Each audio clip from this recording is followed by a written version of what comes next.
Hey sisters, today we're going to share with you our journey to Barcelona and my 4 tips for lowering testosterone. We'll be living in Spain for a couple months as we travel through Europe, and in the meantime, I'll be managing my PCOS and taking you along with me. In this video, you'll learn about the symptoms to look out for when it comes to high testosterone and what you can do about it no matter where you are in the world.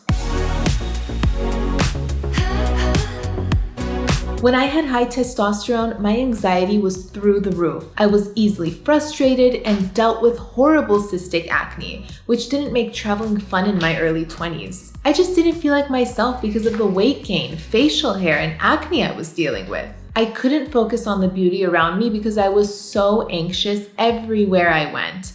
Comment below if you can relate to this. Managing high testosterone is really important for your mood and overall quality of life, and we're going to talk about it in this video. Fast forward a few years, and I now have this PCOS thing pretty much under control. We've packed our bags and we've headed to Barcelona for a little adventure. It wasn't too tough for Sirak and I to settle in and for me to get back into my PCOS-friendly routine. So sisters, in order to take steps to lower your testosterone, it's important to understand how it got high in the first place. Well, one of the main triggers of high testosterone in women is insulin resistance. Check out our YouTube video on insulin resistance and symptoms to get more information. So what happens is this. High insulin levels trigger your ovaries to produce high levels of testosterone, and that leads to missing periods, infertility, ovarian cysts, and hyperandrogenism. You know, the facial hair and acne. This is why blood sugar control is super important,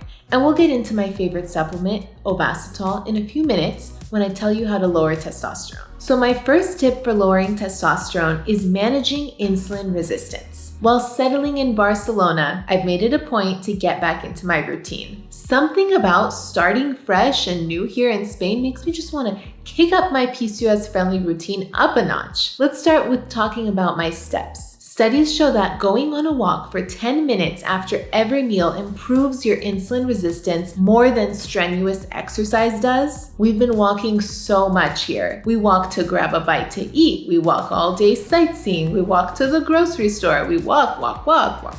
And it's so good for insulin resistance. I love it. During our first week here, we got what felt like a million steps when we visited Park Güell. So we're in the famous Park Güell. We have no idea what part of the park we're in. We're rather lost. It's beautiful. It's like a maze because you can't just like walk a path. Like you walk and there's 3 different choices.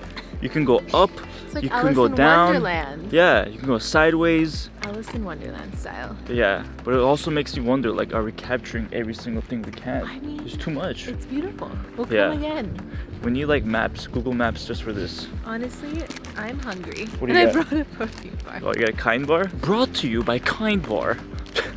In addition to walking, I've been taking my favorite supplement for PCOS, which is Ovasitol. Ovasitol is great for insulin resistance and thus lowering testosterone. It has shown to reduce cravings, improve ovulation, and regulate your periods. While I'm adjusting to my diet and lifestyle here in Spain, it's great to have Ovasitol with me during the days when I feel like I've kind of dropped the ball. In the past, I would take it consistently, but now that my PCOS is pretty much managed, I just like to keep it handy with me when I travel. Aside from walking, there are so many diet and lifestyle changes to make that are important for insulin resistance, like finding your carb tolerance. That's why we've created the Sisterhood, our community where we have testosterone-lowering resources like gluten and dairy-free recipes and workouts. That leads me to my second tip to reducing testosterone. Try going gluten and dairy-free for at least 30 days. Dairy products like milk, butter, and cheese contain a hormone called insulin-like growth factor,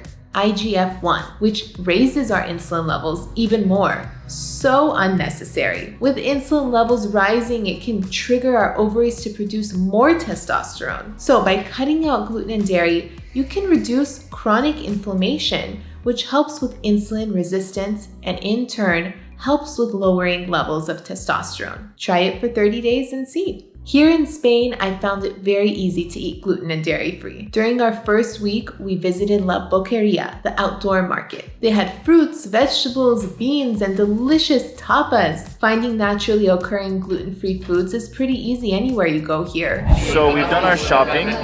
It was overwhelming. It was a lot. It's like, which ham do you get? What are these vegetables? What can I cook it in the Airbnb? So many questions going through my head. But I did, figure out what we're gonna eat for lunch this week so that we're not constantly going out to eat. Yeah. And then we were told by our followers to visit a grocery store called Carrefour, and that's when we struck gold, sisters. But it doesn't end there. There's gluten-free bakeries, gluten-free restaurants, gluten-free grocery stores, and did I mention there are gluten-free bread options almost anywhere you go here? I found the mecca of gluten-free products here in Spain. Whether or not you have gluten and dairy-free resources near you, you can still eat gluten and dairy-free with naturally occurring foods. Even though there are so many options, I don't want to overdo it with the processed foods. I enjoy them, but I'm still sticking to the whole foods and recipes that I'm used to that you can also find in the sisterhood. All right, tip number 3. Drink some spearmint tea twice a day. Spearmint tea has significant anti-androgen effects, reduces your testosterone levels, and can help reduce acne and minimize future hair loss. I personally love Peak Tea. It's triple toxin screened for heavy metals and pesticides and mold, aka it's safe to drink, and you're not seeping a plastic tea bag in hot water. I'll link it below for you. You can also try steeping spearmint leaves in hot water to make your own tea. Number 4. Try adding more omega-3s into your routine. You can try a great omega-3 supplement, link below, or you can eat more fish. Here in Spain, it hasn't been too difficult to do just that. It seems I've been having seafood almost every day, which wasn't my usual diet back at home. In California, we would eat something like a chicken Cobb salad, hold the cheese. But here, it's tuna salad. These things are much more common. I love it. It's so fresh and it's so good for insulin resistance and lowering testosterone. Sirak and I actually really jumped into the cuisine here in Spain and took a paella cooking class. We made seafood paella. It was so fun and flavorful, and it's honestly my favorite Spanish dish so far. Definitely adding it to the Sisterhood's recipe bank, but probably gonna reduce the amount of rice in the recipe because, insulin resistance, high testosterone. So sisters, these are some of my fundamental tips for lowering testosterone levels. I hope you enjoyed this video and feel more empowered about taking control of your PCOS no matter where you are in the world. Give this video a like if you want to see more of me traveling through Spain with Sirak.